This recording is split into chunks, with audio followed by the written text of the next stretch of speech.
அனைவருக்கும் இனிய காலை வணக்கம். டெய்லி பீஸ் ஆப்ரெட் தமிழ் சேனல் உங்களை அன்புடன் வரவேற்கிறது. ஜீவ அப்பம் நானே, என்னிடத்தின் வருகிறவன் ஒரு காலம் பசியடையான், என்னிடத்தின் விசுவாசமாயிருக்கிறவன் ஒரு காலம் தாகமடையான்.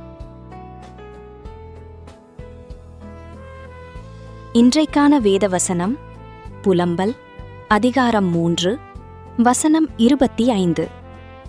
தமக்கு காத்திருக்கிறவர்களுக்கும் தம்மை தேடுகிற ஆத்துமாவுக்கும் கர்த்தர் நல்லவர்.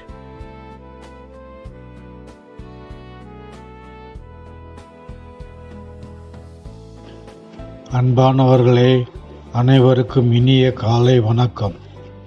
இன்று நாம் வாசிக்க கேட்ட வசனம் நமக்கு ஒரு ஆழமான நம்பிக்கையை தருகிறது.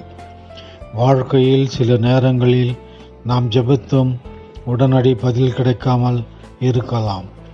கண்ணீர் மல்க காத்திருக்க வேண்டிய சூழ்நிலைகள் வரலாம்.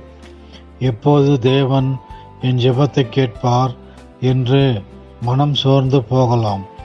ஆனால் தேவனுடைய வார்த்தை தெளிவாக சொல்லுகிறது, கர்த்தருக்கு காத்திருக்கிறவர்களை அவர் ஒருபோதும் கைவிட மாட்டார். தேவனை தேடுகிற ஆத்மாவுக்கு அவர் தம்மை வெளிப்படுத்துகிறார். அவரை முழு இருதயத்தோடு தேடுகிறவர்களுக்கு சமாதானத்தையும் வழி நடத்துதலையும் சரியான நேரத்தில் ஆசீர்வாதத்தையும் அருள்கிறார். நம் நேரம் தாமதமாகலாம், ஆனால் தேவனுடைய நேரம் ஒருபோதும் தவறாது. அன்னாள் மிகுந்த மனக்கசப்போடு கர்த்தரிடத்தில் ஜெபித்து தேவனை தேடினாள். கர்த்தர் அவளுடைய விண்ணப்பத்தை கேட்டு சாமுவேலை அருளினார். இந்த சம்பவத்தை பழைய ஏற்பாட்டில் 1 சாமுவேல் அதிகாரம் 1 வசனங்கள் 10 முதல் 20 வரை இவ்வாறு கூறுவதை பார்க்கிறோம். அவள் போய் மனம் கசந்து மிகவும் அழுது கர்த்தரை நோக்கி விண்ணப்பம் பண்ணி, சேனைகளின் கர்த்தாவே, தேவரீர் உம்முடைய அடியாளின் சிறுமையை கண்ணோக்கி பார்த்து உம்முடைய அடியாளை மறவாமல் நினைந்தருளி உமது அடியாளுக்கு ஒரு ஆண் பிள்ளையை கொடுத்தால் அவன் உயிரோடிருக்கும் சகல நாளும் நான் அவனை கர்த்தருக்கு ஒப்புக் கொடுப்பேன். அவன் தலையின் மேல் சவரகன் கத்தி படவதில்லை என்று ஒரு பொருத்தனை பண்ணினாள். அவள் கர்த்தருடைய சந்நிதியில் வெகுநேரம் விண்ணப்பம் பண்ணுகிற போது ஏலி அவள் வாயை கவனித்துக் கொண்டிருந்தான். அன்னாள் தன் இருதயத்திலே பேசினாள். அவளுடைய உதடுகள் மாத்திரம் அசைந்தது, அவள் சத்தமோ கேட்கப்படவில்லை. ஆகையால் அவள் வெறித்திருக்கிறாள் என்று ஏலி நினைத்து அவளை நோக்கி, நீ எதுவரைக்கும் வெறித்திருப்பாய்? உன் குடியை உன்னை விட்டு விலக்கு என்றான். அதற்கு அன்னாள் பிரதியுத்தரமாக, அப்படியல்ல என் ஆண்டவனே, நான் மனக்கிலேசமுள்ள ஸ்திரீ. நான் திராட்சரசமாகிலும் மதுவாகிலும் குடிக்கவில்லை. நான் கர்த்தருடைய சந்நிதியில் என் இருதயத்தை ஊற்றிவிட்டேன். உம்முடைய அடியாளை பீலியாளின் மகளாக எண்ணாதையும் மிகுதியான விசாரத்தினாலும் கிலேசத்தினாலும் இந்நீர மட்டும் விண்ணப்பம் பண்ணினேன் என்றாள். அதற்கு ஏலி, சமாதானத்துடனே போ. நீ இஸ்ரவேலின் தேவனிடத்தில் கேட்ட உன் விண்ணப்பத்தின்படி அவர் உனக்கு கட்டளையிடுவாராக என்றான்.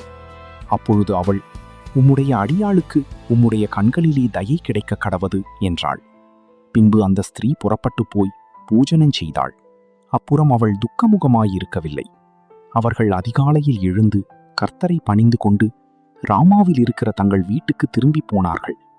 எல்கானா தன் மனைவியாகிய அன்னாளை அறிந்தான். கர்த்தர் அவளை நினைந்தருளினார்.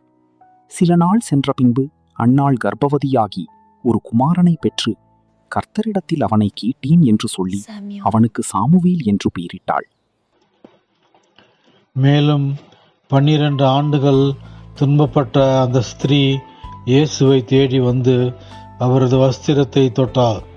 உடனே சுகமடைந்தாள். இந்த சம்பவத்தை மார்க்கு 5ஆம் அதிகாரம் வசனங்கள் 25 முதல் 34 வரை இவ்வாறு கூறுவதை பார்க்கிறோம்.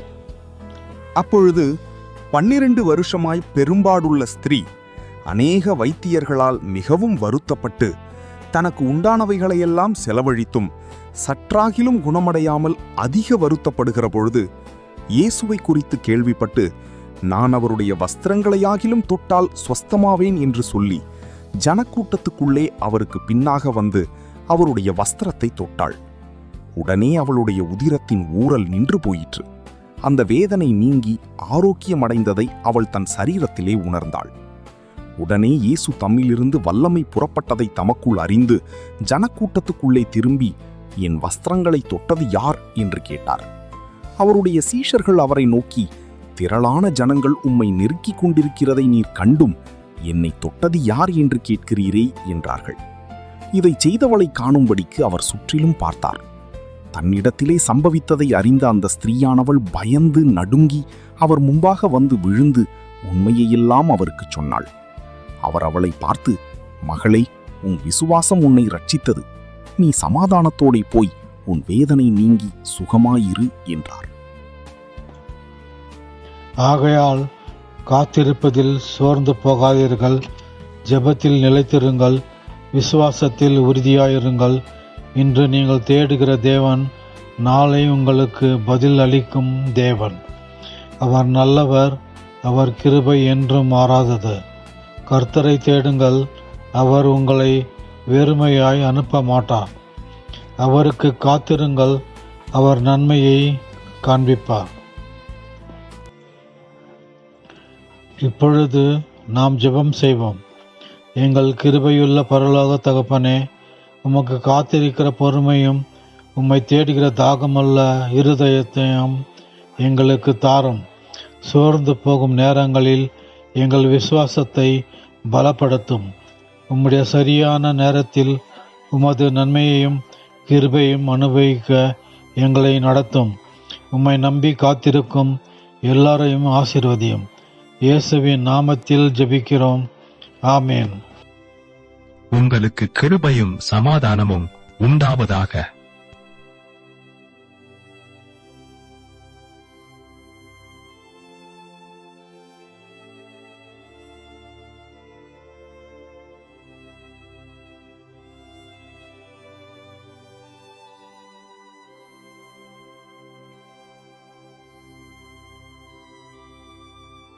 நன்றி. மீண்டும் நாளை சந்திப்போம். அதுவரை தேவ கிருபை உங்களோடு இருப்பதாக.